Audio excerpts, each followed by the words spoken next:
Welcome. Thank you guys for being here. I mean, nowadays it's hard enough just to wake up, right? Like earlier in the morning and get here.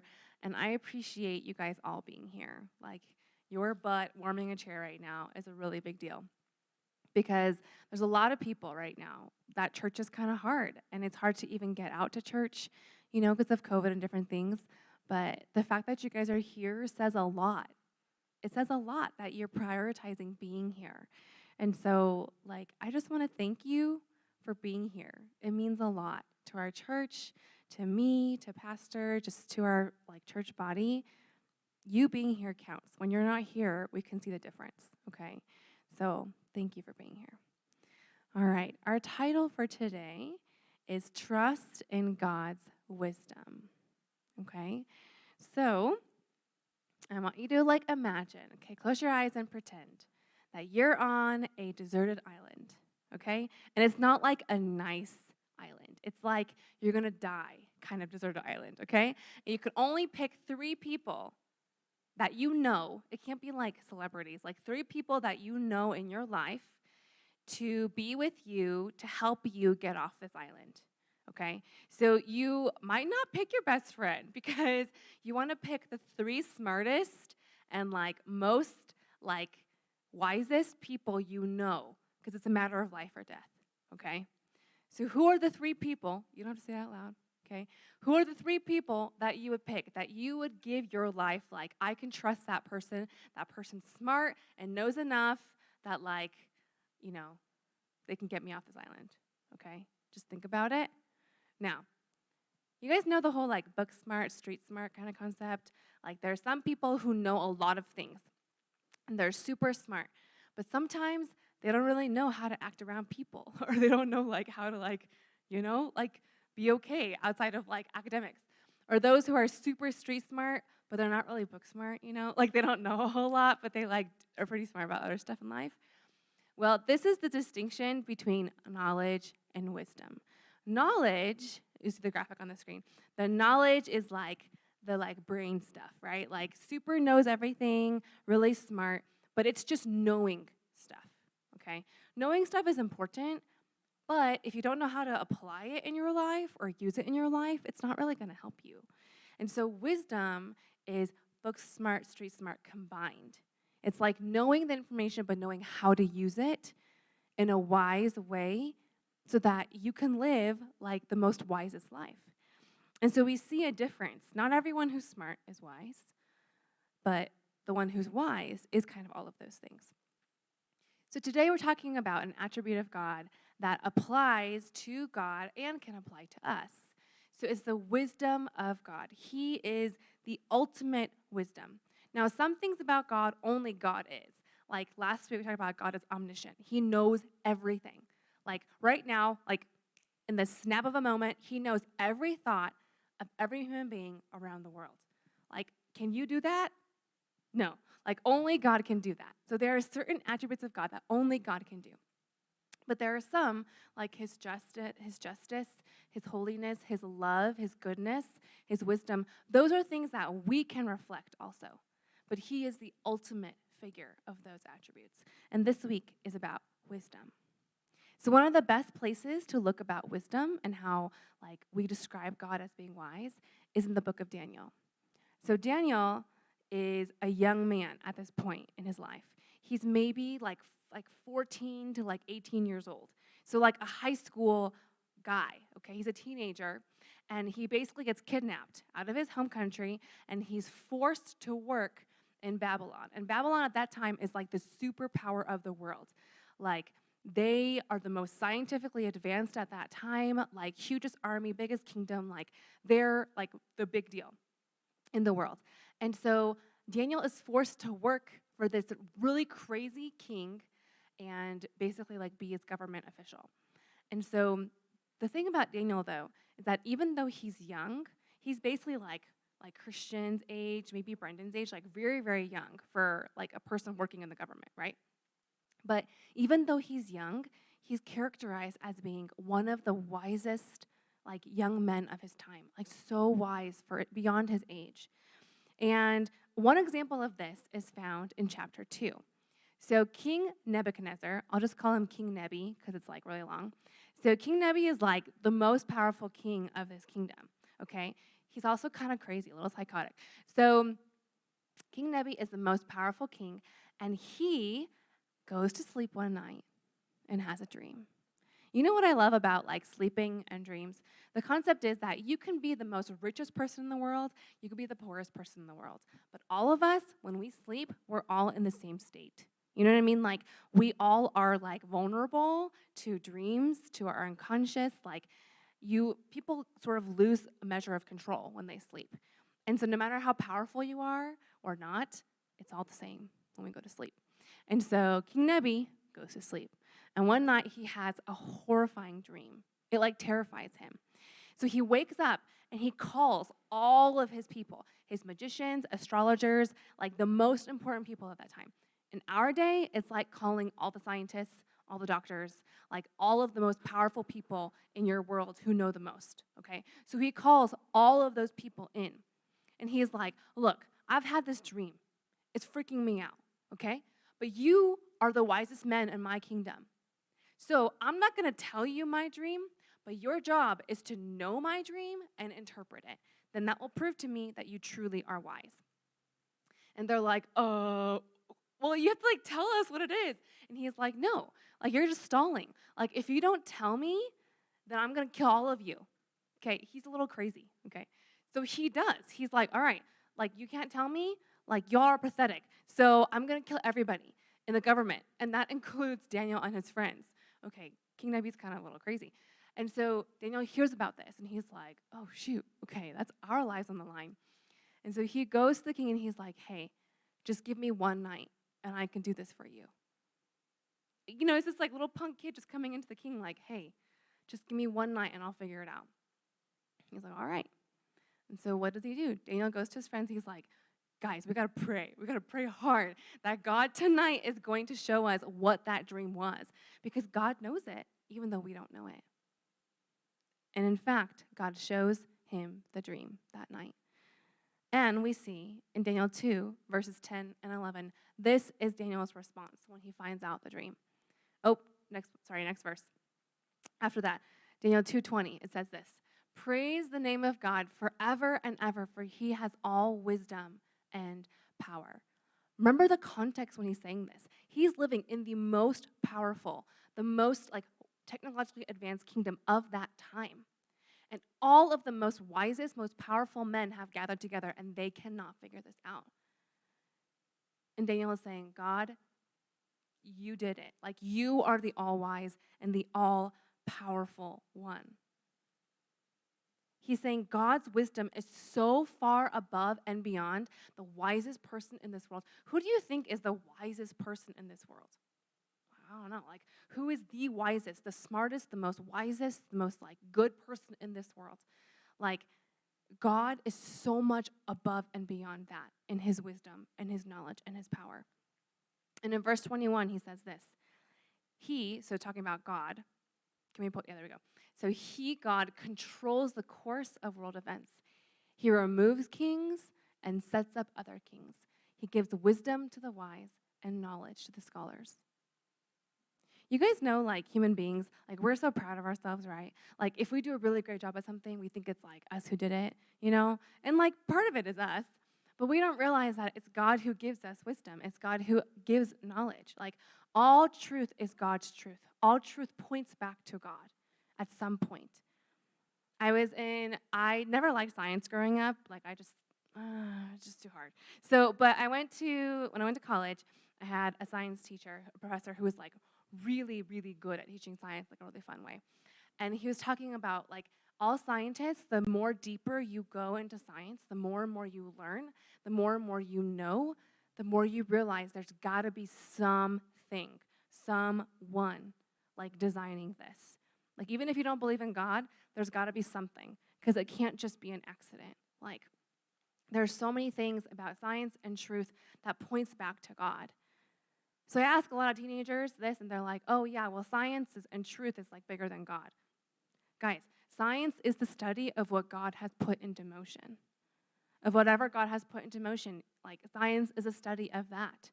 And the more you know that truth, the more and more it points back to God. He controls all things. He's saying no matter what happens in this world, he controls it all. He knows it all. He's saying to the most powerful kingdom and the most powerful king, look, I can take you down and put someone else up. That's what I do. You are in that position because I have allowed it.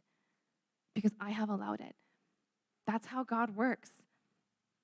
I love it. Like one dream, one night, the most powerful king of the most powerful kingdom is totally, utterly helpless. Totally helpless compared to the God who is all-wise, all-knowing, all-powerful. Has anyone ever taken a picture of you sleeping?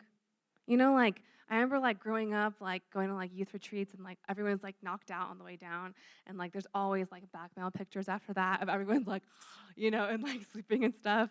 And, like, usually when people are sleeping, they look pretty innocent. Like, I don't know if you guys noticed that. Like, most people look pretty, like you could draw on their face, you could do all sorts of things, and, like, to a certain point, they wouldn't know. Like, you kind of look more innocent, like, less control. I have so many pictures on my phone of, like, Chisung and his dad sleeping, because they sleep in the exact same way. Like, it's genetic. I don't know how it happened. But, like, they sleep in the exact same position all the time. And I have, like, so many pictures of them just, like, sleeping the exact same way.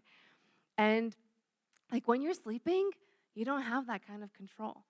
Like, I love that. Like, God is like, hey, most powerful king, you can sleep, and I can do all sorts of things to show you that I am God. Like, God is that powerful and that wise. Like, he knows all things. And that verse talks about how God is the one who gives us wisdom. So any wisdom, knowledge, any, like, awesomeness you have, it's attributed to God giving it to you to a certain point. So from this passage about Daniel, so then what happens is Daniel goes in, he tells the dream, and the king's like, whoa, how'd you know, like, your king is truly the best king? And then we have some more stories after that in Daniel.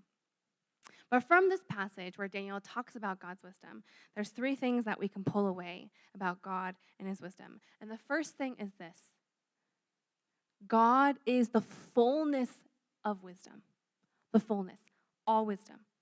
There are wise men in this world, wise women in this world. But take all the wisdom of every man and every woman and put it together, and it will still fall so short of the wisdom of God. Still falls so short. Any power, any ability, any awesome thing we do, it is all given to us by God. When you compare your wisdom to God's wisdom, all of us fall so short.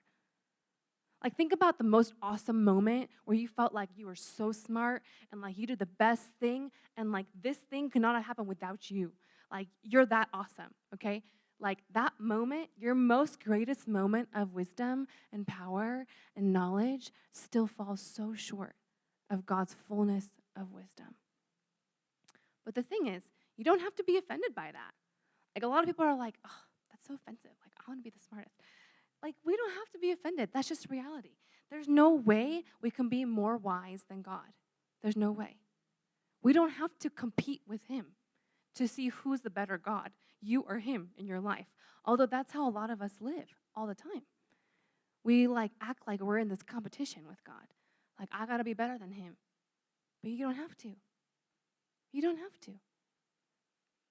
Like, you don't have to do that. Like, he is. And that's all you have to know. And he's on your team.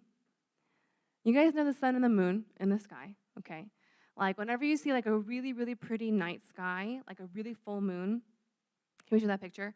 Like a really full moon, a really, like, pretty, like, you know when it's, like, really bright and you feel like this, like, the night, like, the moon, like, is lighting up the night, like, the whole night? Okay. Now, does the moon give off light? Thank you. Okay, good, Nick. We all passed. The moon itself does not radiate light. It does not. It's a piece of rock, okay? Or a piece of cheese, whatever you think. Like, it's a rock.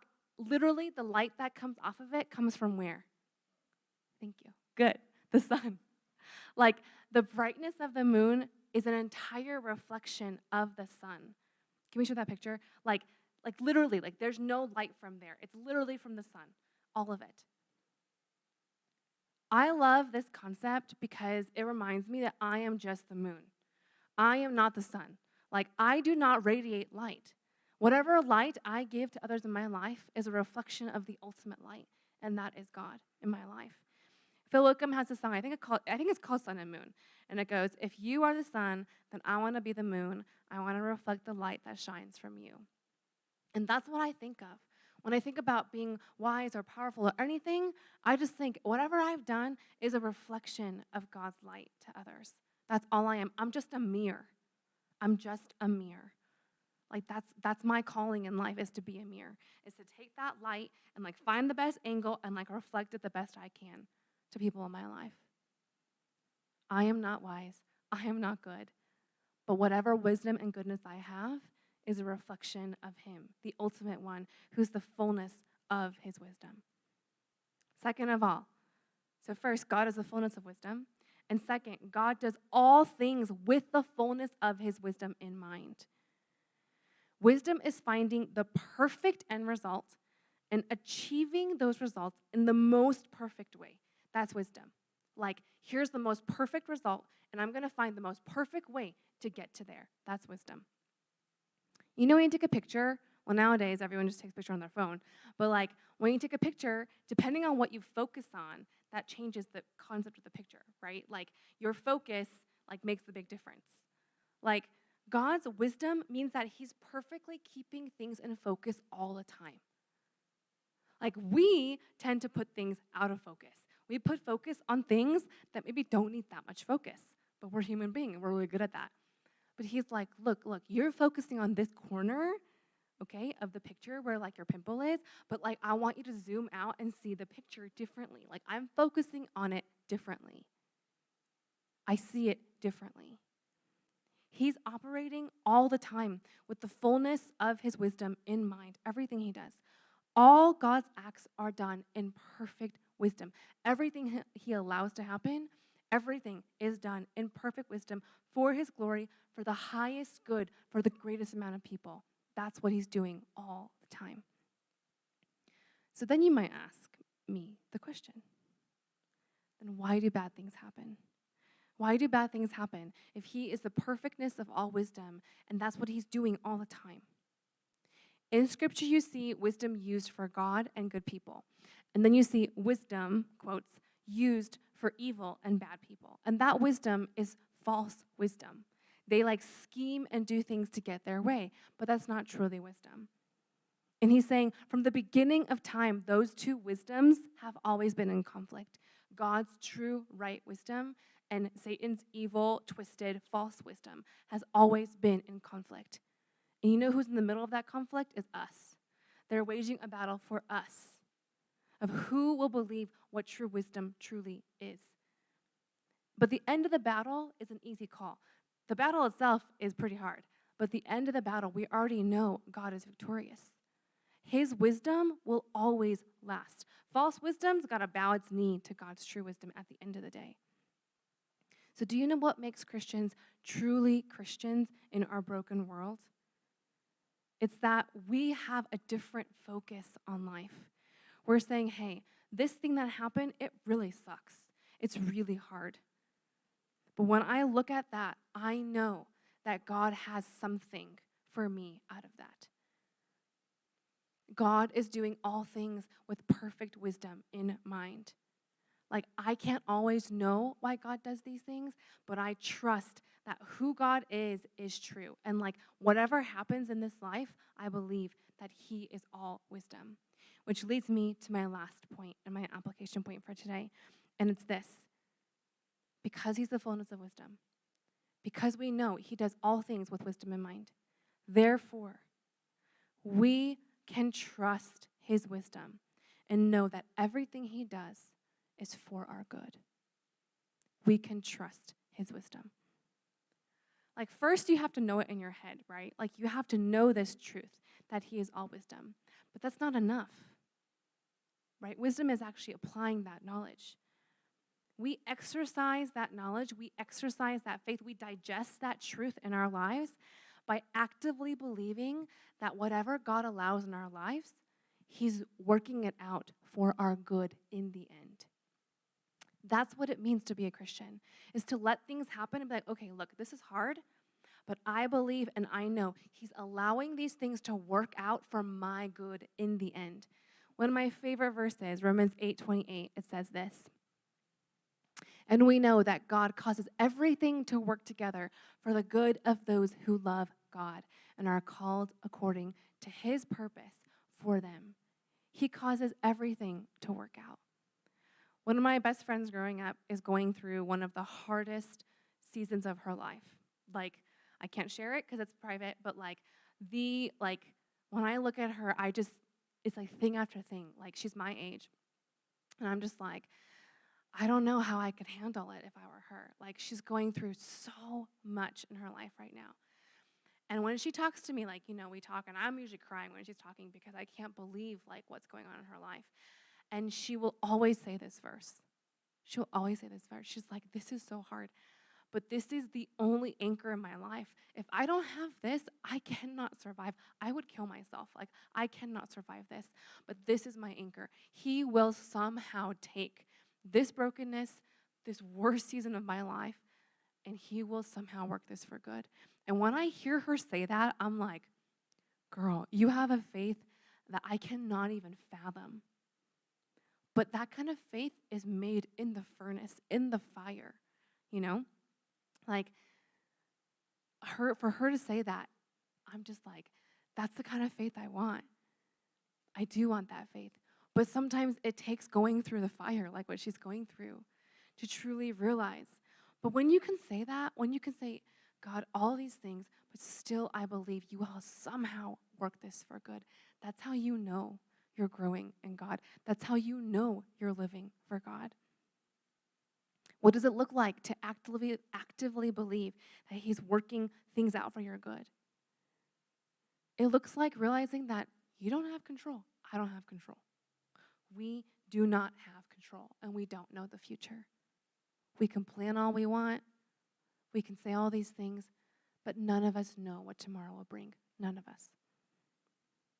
And so if God allows something to happen in our lives that we don't like, and it's really hard, then we say, okay, there must be something down the road that I cannot see, that I cannot know. I once saw this cartoon on Facebook. Someone posted it, but I couldn't find it. And it was this guy who's talking to Jesus, and he's like, God, why did you allow this to happen? And then, he allows the guy to just rant for a while. And then this is not what it is, but he's like, hey, look, when I allowed that to happen, it's because this could have happened and that could have killed you, but I did this instead. And the guy's like, oh, okay. And sometimes, there's this cartoon, too, that I like. It talks about Jesus, God, please protect me. And then he gets hit by a rock. And then he's like, what the heck? Why, God? He turns around, and there's Jesus blocking all the rocks, and just, one kind of got by. And he's like, what in the world's going on? But we have no idea what else he is blocking us from. We don't know. Even the most hardest things we go through, we don't know what else we were spared from that could have happened to us. Last week I talked about the piece of the puzzle. You guys took that home, the piece of the puzzle. We have just one piece of the puzzle most of the time. We do not know how it fits together, but he does. And he will work it out to all fit together. He's the one we can trust. And most of all, if there's one thing you take away from today, I hope it's this, is that God is asking you to trust him. Trust him. I don't know what's going on in each of your lives. I know some things, but not all things. Deep in your heart, the things you're wrestling with, the worries you have about the future, whatever it is in your life, in your family, in your workplaces, in your schools that you're wrestling with. I don't know what all of that is, but God does. And he's saying, will you trust me? Will you trust me? The whole point of realizing that God is wise is for us to realize he knows it all and he does it all the best, way better than we ever can. And so therefore, I can trust him. There's this last verse for today. Proverbs 3, verse 5 and 6. One of my favorites. It says, trust in the Lord with all your heart. Do not depend on your own understanding. Seek his will in all you do, and he will show you which path to take. He will show you because he knows the future and you and I don't. And he knows the best and most perfect way to get to that place. And so instead of us doing our own way and like doing a huge detour all the time, the easiest thing is to trust him. It seems easy to take life into our own hands, but that actually can detour us a lot more. He knows the best way. He wants us to trust him. Can I have the praise team come up?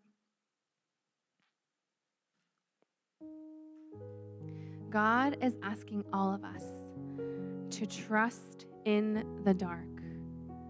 Trust when we cannot see. Trust when we do not know why things are happening the way they are. You know what's interesting?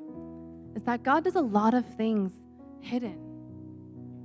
Like when God created the world, it was dark, right?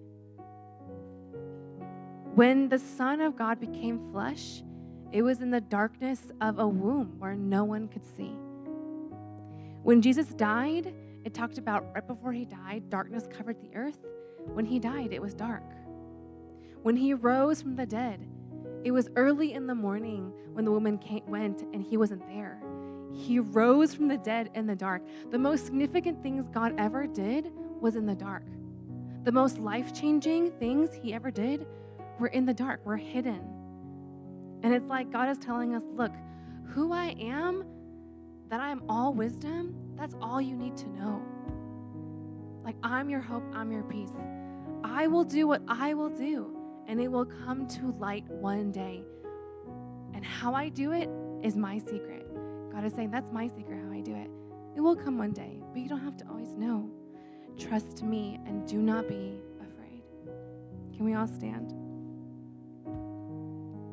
I don't know what season you're in.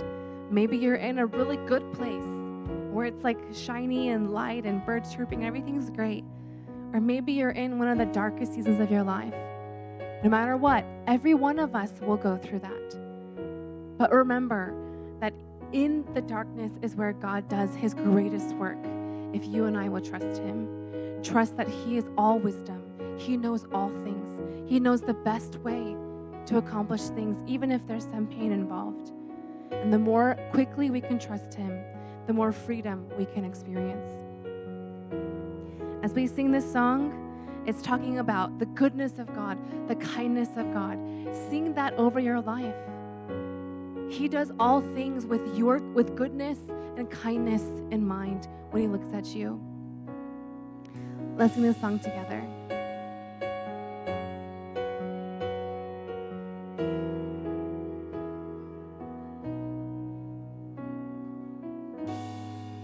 For I spoke a word, you were singing over me. You have been so, so good to me. Before I took a breath, you breathed your life in me. You have been so, so kind.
you help me to see your goodness and kindness in my life? Would you help me to see that you are all wise, that you know all things, that you allow all things, and you are working it for my good in the end? Right now, let's pray and confess that to God and speak to God. Right now, let's pray together. Yes, Jesus, right now I come before you. And God, we thank you that you are the all-knowing God, that God, we are just a reflection of you. God, would you shed your light upon us? Would you shed your light upon us that we can know you in greater measure, God? We ask that you would do your work in our lives. Would you speak to each person going through a dark and hard season, that it is in the dark and hard season that God does his greatest work. So would you show that to us? Would you be with us, God, in our hardest and darkest moments? Would you be with us, Lord? Would you move in us, God?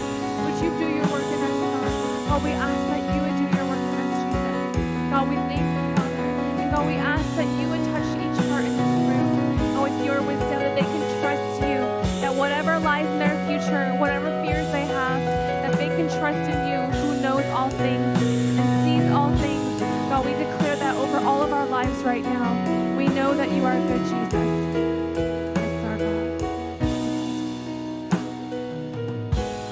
No shadow you won't light up, mountain you won't climb up, coming after me. Snow wall you won't kick down, lie you won't tear down, coming after me. Snow shadow you won't light up, mountain you won't climb up, coming after me. Snow wall you won't kick down, lie you won't tear down, coming after me. Oh, the overwhelming, never-ending, reckless love of God. Oh, it chases me down, fights till I'm found, leaves the 99.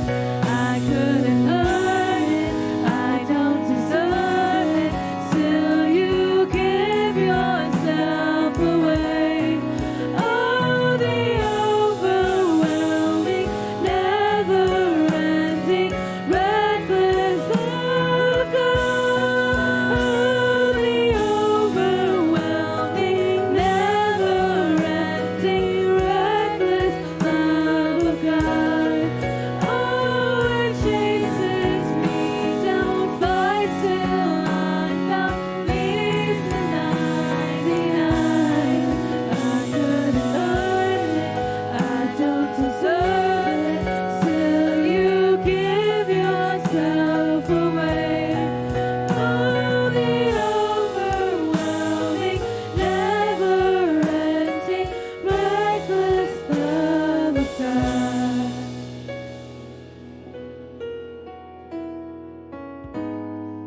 Before I spoke a word, you were singing over me. You have been so, so good to me.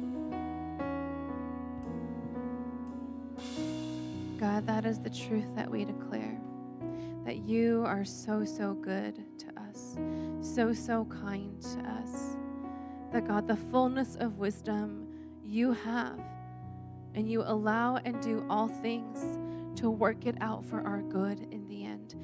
That is why we can trust you, because you know the future and you have our good in mind. So God, we say it again today. God, we trust you. God, help me to learn how to trust you. Help me to learn how to trust you.